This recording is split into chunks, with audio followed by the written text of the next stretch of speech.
एक शहर में कमला नाम की एक लड़की रहती थी। वो एक छोटे से घर में अपने मम्मी पापा और अपने बड़े भाई शोभिक के साथ रहती थी। कमला का एक अमीर और सुंदर लड़के से शादी करने का सपना था। मैं शादी करना चाहती हूँ। सब ये बात सुनकर बहुत खुश हो जाते हैं। अरे वाह बेटा, ये तो बहुत अच्छी खबर है। अरे वाह बहना, अब तो कोई अच्छा सा लड़का देखकर तेरी शादी कर देंगे। पर मेरी एक शर्त है। मैं एक अमीर और सुंदर लड़के से शादी करना चाहती हूँ। क्या सुंदर लड़का तो फिर भी मिल जाए, पर अमीर लड़के से शादी कराना मुश्किल है। कमला देख, अमीर लड़का हम छोटे घर वालों के नसीब में नहीं है। हम तेरी किसी आसपास के लड़के से ही शादी करवा पाएंगे। नहीं, मुझे कुछ नहीं सुनना और ना ही कुछ समझना है। मुझे एक अमीर और सुंदर लड़के से शादी करनी है। अगर ऐसा नहीं हुआ तो मैं आप सबसे बात नहीं करूंगी। और फिर कमला अपने कमरे में जाकर दरवाजा बंद कर देती है। सभी घर वाले बहुत परेशान होते हैं। उसकी ऐसी जिद सुनकर वो घबरा जाते हैं। अब हम क्या करें? अब इसे कैसे बताएं कि अमीर लड़के से शादी करने का सपना सिर्फ सपना ही रह जाएगा। नहीं माँ, तू चिंता मत कर। कमला मेरी छोटी बहन है, मैं कुछ न कुछ जरूर करूँगा। शोभिक एक अमीर और सुंदर लड़के की तलाश में निकल जाता है। वो जिस भी अमीर और सुंदर आदमी के पास रिश्ता लेकर जाता है तो वो आदमी उसे धक्के मार कर बाहर निकाल देता है, क्योंकि वो छोटे घर से होता है। शोभिक ये सब सहते सहते थक जाता है और 4 महीने बाद उदास मन से घर वापस लौट जाता है। सुन बहना, वो मैं कुछ कहना चाहता था। भैया तुम आ गए। मुझे पता है आपने मेरी शादी के लिए अमीर और सुंदर लड़का ढूंढ लिया होगा। अब जल्दी से हम शादी की तारीख निकलवा लेंगे ना? कमला के मम्मी पापा भी शोभित के पास आ जाते हैं। नहीं बहना, छोटे घर वाले होने की वजह से किसी भी अमीर और सुंदर आदमी ने तुझे शादी के लिए हाँ नहीं की। कमला को ये सुनकर मानो झटका जैसा लग गया हो। वो बहुत दुखी हो जाती है। भैया अब मुझे कुछ नहीं पता। मैं अब तुमसे कभी बात भी नहीं करूंगी और ना ही माँ पापा से करूंगी।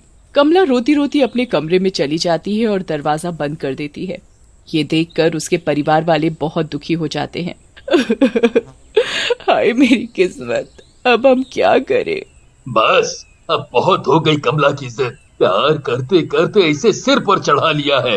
अब चाहे कैसा भी लड़का मिले, इसकी जल्द से जल्द शादी करवा दो। शोभित को पापा की ये बात सुनकर बहुत बुरा लगता है। कुछ दिनों बाद कमला की शादी उसके पड़ोसी के साथ तय कर देते हैं। ये बात सुनकर कमला सह नहीं पाती और घर के पास वाले कुएं में कूदकर अपनी जान ले देती है। और फिर जब ये सब शोभित ने देखा तो वो घबराता हुआ और डरा हुआ अपने पापा को बताता है। उसके पापा बहुत दुखी हो जाते हैं और रिश्ता मना करने से बहुत घबराते हैं। फिर कमला के पापा लड़के वालों को सारी बात बता देते हैं। अजी, यही दिन दिखाने के लिए रिश्ता पक्का किया था आपने, हैं? और उम्मीद कर भी क्या सकते हैं आप जैसे छोटे घर वालों से। कमला के पापा निराश होकर घर पहुंचते हैं। वहीं दूसरी ओर आधी रात के समय जिस कुएं में कमला ने अपनी जान दी थी, वहीं से कुछ आवाज आ रही थी। ऐसा लग रहा था जैसे कोई लड़की बुरी तरह से रो रही है। फिर अचानक से वही लड़की की रोने की आवाज बुरी तरह चिल्लाने की आवाज में बदल जाती है। तभी वहाँ से एक बूढ़ा आदमी जा रहा होता है, जो एक राजा के दरबार में साफ सफाई का काम करने वाला होता है। वो जब कुएं के पास से गुजर रहा होता है तो वो भी घबरा जाता है और देखता है कि कुएं में एक लड़की की लाश के साथ एक भयानक चुड़ैल जोर जोर से चिल्ला रही है। वो बूढ़ा आदमी ये देखकर बहुत डर कर भाग जाता है और वो कमला की लाश से निकली चुड़ैल बहुत खतरनाक होती है। जीते जी तो मेरी शादी किसी सुंदर और अमीर लड़के से नहीं कराई, पर अब मैं अपना ये सपना अपने आप पूरा करूंगी। अब देखती हूँ कैसे कोई मुझे अमीर और सुंदर लड़के से शादी करने के लिए मना करता है। अब वो चुड़ैल अमीर और सुंदर लड़के की तलाश में निकल जाती है। सुबह होते ही वो बूढ़ा आदमी अपने घर से बाहर निकल आता है और जोर जोर से चिल्लाने लगता है। अरे सब लोग बाहर आओ, सब लोग जल्दी बाहर आओ, मुझे कुछ बताना है। सारे लोग अपने घरों से बाहर आकर उस बूढ़े आदमी की बात सुनने लगते हैं। अरे हमारे शहर में एक बहुत भयानक चुड़ैल घूम रही है, वो हम सबको मार देगी। लोग उसकी बातों का विश्वास नहीं करते और वहाँ से चले जाते हैं। बूढ़ा आदमी उन्हें चिल्ला चिल्ला कर बुलाता है, पर कोई उसकी नहीं सुन रहा था और फिर वो आदमी थक हार कर अपने काम पर चला गया। वहीं दूसरी ओर चुड़ैल अपना रूप एक बहुत सुंदर सी लड़की में बदल लेती है और अपने लिए दूल्हा ढूंढ रही होती है। ढूंढते ढूंढते वो एक महल के पास आ पहुंचती है। वो महल एक राजकुमार का होता है जहाँ पर वो बूढ़ा आदमी काम करता है। चुड़ैल उस महल में घुसने वाली होती है कि उसे महल के सिपाही रोक लेते हैं और उससे अपने आने की वजह पूछते हैं। ए लड़की, कौन हो तुम? क्या करने आई हो यहाँ? मैं कमला हूँ, मुझे यहाँ के राजकुमार से मिलना है, मुझे अंदर जाने दो। नहीं, हम तुम्हें नहीं जाने देंगे।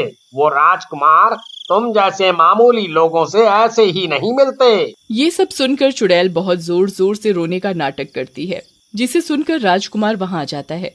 वो राजकुमार बहुत सुंदर होता है। वो जैसे ही चुड़ैल के सामने आता है, चुड़ैल उसे देखती ही रह जाती है। क्या हो रहा है यहाँ पर? और ये लड़की यहाँ क्या कर रही है? राजकुमार की जय हो। राजकुमार, ये लड़की कह रही है कि ये ऐसे ही आपसे मिलने आई है। राजकुमार की जय हो। हाँ राजकुमार, हमने इसे रोका तो ये रोने लगी। तुम यहाँ क्यों आई हो और मुझसे क्यों मिलना चाहती हो? हाँ, वो मैं कमला हूँ, मुझे आपसे कुछ बात करनी थी। हाँ, आप अंदर आइए। अरे वाह, ऐसे ही लड़के की तो तलाश थी, अब तो इसे फंसा कर ही रहूंगी।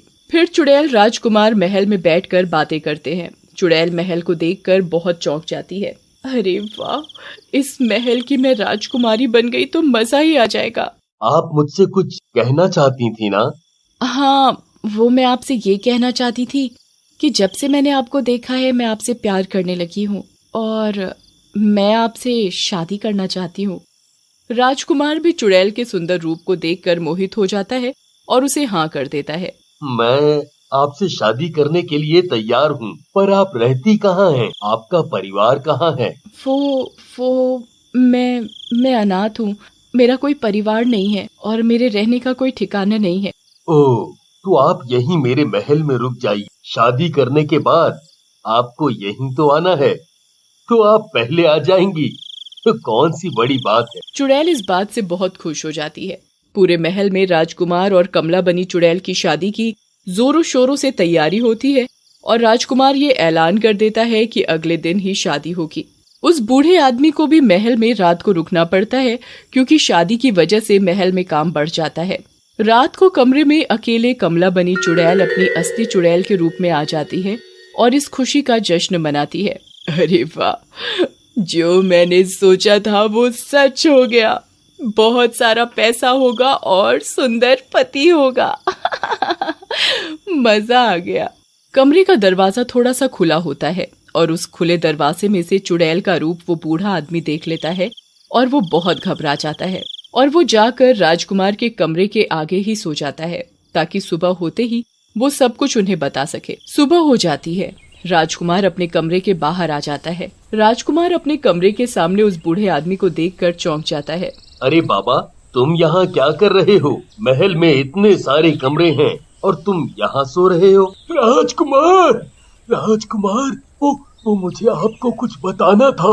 वो जो कमला जी है ना, वो कोई लड़की नहीं, चुड़ैल है और मैंने उसे पहले भी एक बार कुएं के पास देखा था। वो बहुत डरावनी है। आप उससे शादी मत करिए। राजकुमार ये बात सुनकर बहुत चौंक जाता है और जाकर कमला बनी चुड़ैल के कमरे में झांकने लगता है और वो देखता है कि चुड़ैल अपना रूप किसी सुंदर लड़की में बदल रही होती है। राजकुमार ये देखकर तेजी से अपने महल के बाहर आ जाता है और उस बूढ़े आदमी को किसी मंदिर के पंडित को बुलाने भेजता है। इतने में कमला बनी चुड़ैल वहाँ आ जाती है। क्या हुआ राजकुमार जी, आप ये महल के बाहर क्यों खड़े हैं? आपको याद है ना आज हमारी शादी है और आप अभी तक तैयार नहीं हुए। पहले तुम मुझे ये बताओ, तुम कौन हो? मुझे पता है तुम कमला नहीं हो। ये आप क्या कह रहे हैं? मैं कमला ही हूँ। चुड़ैल डर जाती है कि कहीं उसकी सच्चाई सबको पता तो नहीं चल गई। इतने में वो बूढ़ा आदमी मंदिर के पंडित और कमला की कुएं के पास पड़ी लाश के साथ पहुंच जाता है। चुड़ैल ये सब देखकर समझ जाती है और अपने भयानक रूप में आ जाती है। अच्छा, तो तुम्हें अब पता चल ही गया कि मैं कमला नहीं, एक चुड़ैल हूँ। और फिर वो चुड़ैल राजकुमार के गले को पकड़ लेती है उसे मारने के लिए। तभी वो पंडित और बूढ़ा आदमी मिलकर कमला की लाश को जला देते हैं और चुड़ैल वहाँ से गायब हो जाती है और राजकुमार बच जाता है।